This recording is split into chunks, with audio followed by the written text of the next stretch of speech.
जानवरों के व्यवहार, उनमें मौजूद अनोखी शक्तियों और काबिलियतों से जुड़े ढेरों अन्य बातें जानने के लिए हमारे वैज्ञानिक सदियों से अध्ययन करते आ रहे हैं और बहुत कुछ जान भी चुके हैं।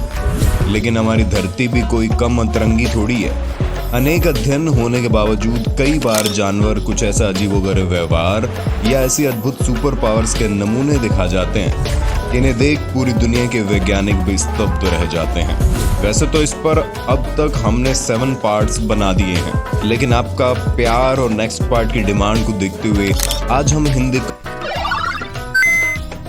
काउंटडाउन पर दोबारा आपके लिए लेकर आए हैं animal strange behaviour and abilities video का पार्ट 8।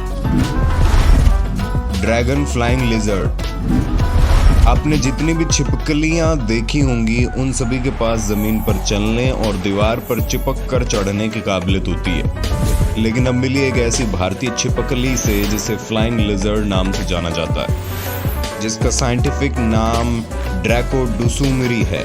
ड्रैगन फ्लाइंग लिजर्ड नाम की छिपकली सिर्फ भारत के वेस्टर्न घाट और कर्नाटका, केरल, तमिलनाडु, गोवा और आंध्र प्रदेश की पहाड़ी जंगलों में पाई जाती है।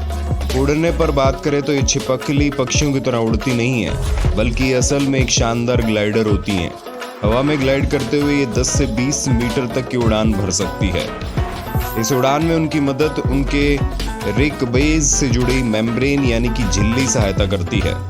उन्हें जब भी एक पेड़ से किसी दूसरे पेड़ पर उड़कर जाना होता है तो वो सीधे जंप लगा देती है और अपनी इस मेम्ब्रेन को फैलाकर ग्लाइड करते हुए काफ़ी दूरी तक उड़ान भरते हुए जा सकती है।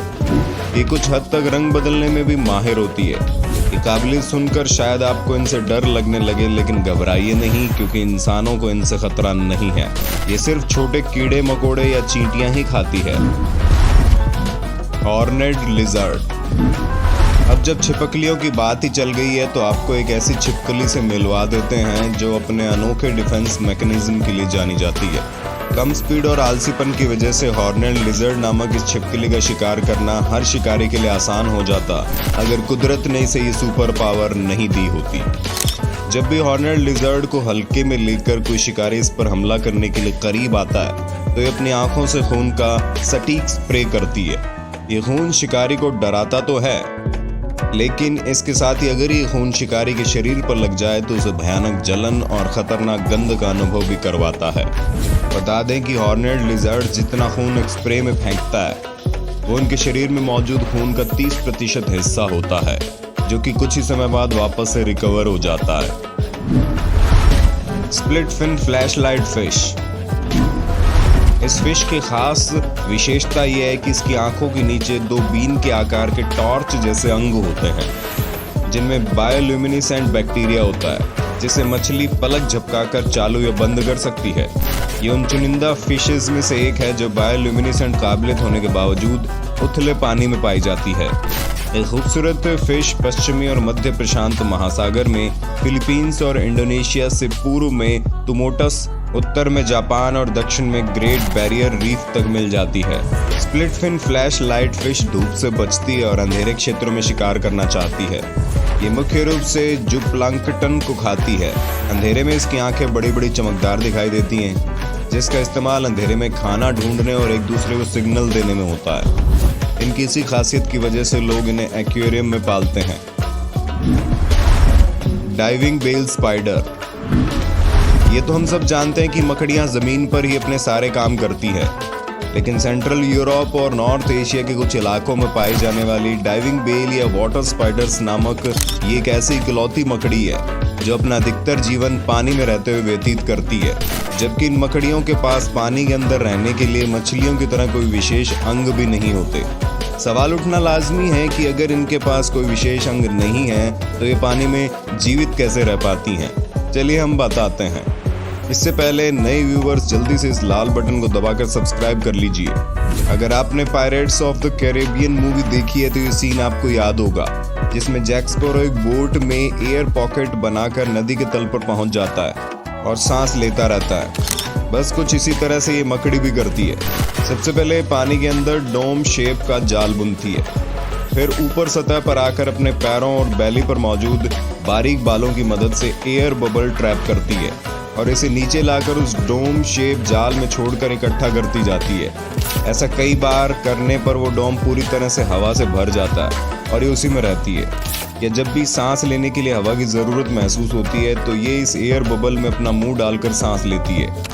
हालिया रिसर्च के मुताबिक डाइविंग बेल स्पाइडर्स एक बार बबल में एयर भरने के बाद 24 घंटे से भी ज़्यादा समय तक पानी में रह सकती है और इस दौरान वे पानी में रहते हुए शिकार खोजना, आराम करना, मैटिंग और अंडे देने के अलावा कई अन्य ज़रूरी काम बड़ी आसानी से कर लेती है। Gladiator spider. अब हम एक ऐसी मकड़ी की बात करने जा रहे हैं जो शिकार करने के बड़े अनोखे तरीके के लिए जानी जाती है। नेटकास्टिंग स्पाइडर और ऑगर फेस स्पाइडर जैसे अन्य नामों से जानी जाने वाली ये मकड़ियाँ दुनिया भर के उन सभी इलाकों में देखने को मिलती हैं जहाँ जमा देने वाली भयंकर सर्दी न पड़ती हो। ये मकड़ियाँ अपने शिकार करने की जिस विशेष टेक्निक के चलते जानी जाती है वो ये है कि शिकार को पकड़ने के लिए उन पर अपना बनाया हुआ खास जाल फेंक कर उन्हें उसमें कैद करती है।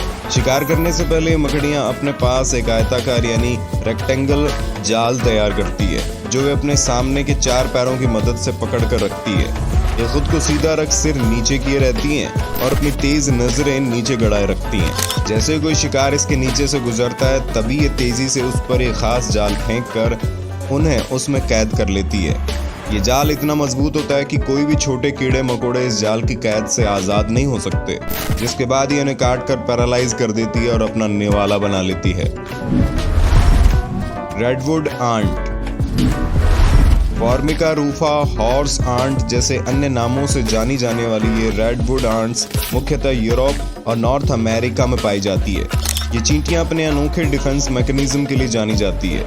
इन चींटियों की कॉलोनी पर जब भी कोई शिकारी हमला करता है या इन्हें अपनी कॉलोनी पर खतरा महसूस होता है तो ये अपने दुश्मन पर कुछ इस तरह से स्प्रे मारना शुरू कर देती है। ये स्प्रे फॉर्मिक एसिड का बना होता है जो कि शिकारी को भयानक जलन के अलावा बहुत तेज गंध का आभास भी करवाता है। जानकर हैरत होगी कि महज